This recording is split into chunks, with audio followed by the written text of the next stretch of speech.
What happens when patience wakes and memory opens its eyes? The leaf dragon's first step had already passed into the soil of the world, unnoticed by most but not unfelt. Change did not rush outward like thunder. It settled, and in places where time moved slowly, something ancient began to remember. Beneath the mountain of stillness, far from forests and sunlight, beneath a mountain whose name had been forgotten, stone pressed against stone in perfect silence, no wind reached here, no roots dared, only weight, pressure, and time. Deep within a narrow chamber, a granite rock dragon rested. It was small, no larger than a river stone, but impossibly dense. Its body was carved from layered granite, speckled with mineral stars.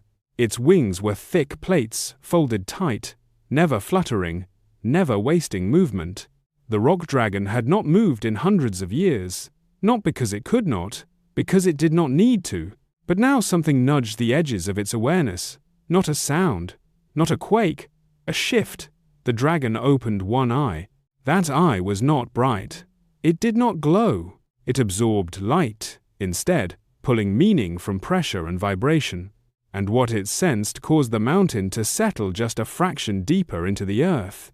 Balance has changed, the dragon realized. The rock dragon inhaled. Stone around it compressed gently, like the mountain itself was breathing along with it. The dragon remembered a rule older than language. When something small moves freely, something strong must listen. Above the mountain, pebbles rolled. Snow cracked slightly. Far away, tectonic lines adjusted with perfect restraint. The rock dragon did not rise. It turned slowly within its chamber and pressed one claw against the wall. The stone warmed. Across the wetlands of reflection, half a world away, where moonlight turned water into mirrors, the silver dragon drifted above a marsh. It was slender, smooth, and no larger than a house cat. Its scales reflected the world, instead of coloring its sky, stars, reeds, memories.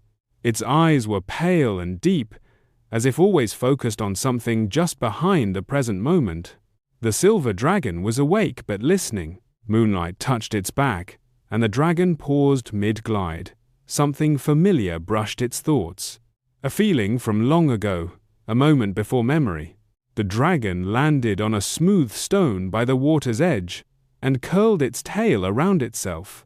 Ripples spread outward, bending reflections into new shapes. The silver dragon closed its eyes and remembered. Memory is not the past.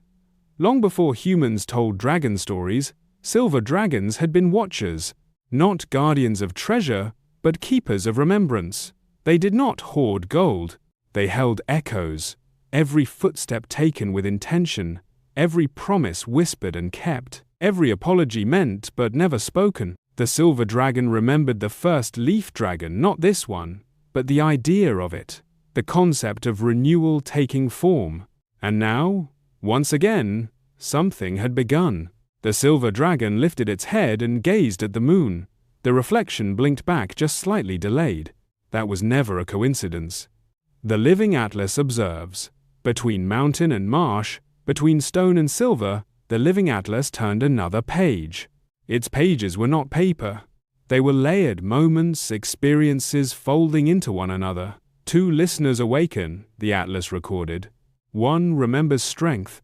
One remembers meaning. The atlas paused. It felt something unfamiliar. Anticipation. When stone moves, deep beneath the mountain, the rock dragon finally shifted its full body.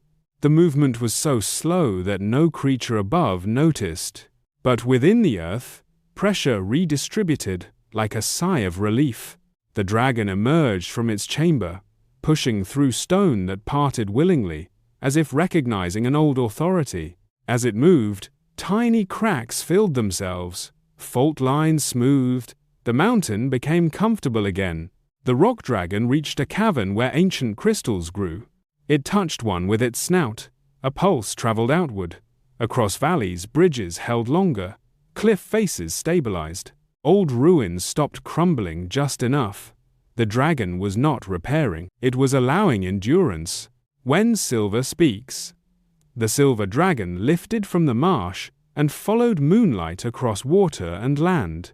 It passed over villages where people slept, dreaming of forgotten places. It drifted above oceans, where moon paths shimmered. Finally, it reached a quiet hill, where stones formed a broken path. The same path the leaf dragon had rested upon. The silver dragon landed. It lowered its head and touched the stones with its nose. The memories flowed, tiny claw marks, warmth, growth. The silver dragon exhaled softly. The stones gleamed, not brighter, but clearer. Stories once lost returned to the earth beneath them. A silent meeting. They did not meet in body. Stone and silver were not meant to collide, but they met in understanding. Deep underground, the rock dragon felt the clarity ripple through the stone. Under moonlight, the silver dragon felt the mountain steady itself, and both understood the same truth. The smallest dragon had awakened the oldest agreements, the moon shifts. High above, one of the ancient moon dragons adjusted its course by the smallest imaginable measure. Cosmic balance required acknowledgement. The moon dragon did not awaken fully, but it smiled. The saga widens. As dawn approached, the leaf dragon stirred in its forest, unaware of the forces now aligned around it. Roots deepened, stones settled, reflections sharpened. The living atlas turned another page. The world remembers how to hold itself, it wrote, and this is only the second story. Somewhere, far beyond sight, a star-origin dragon watched the planet turn and wondered, what will wake next?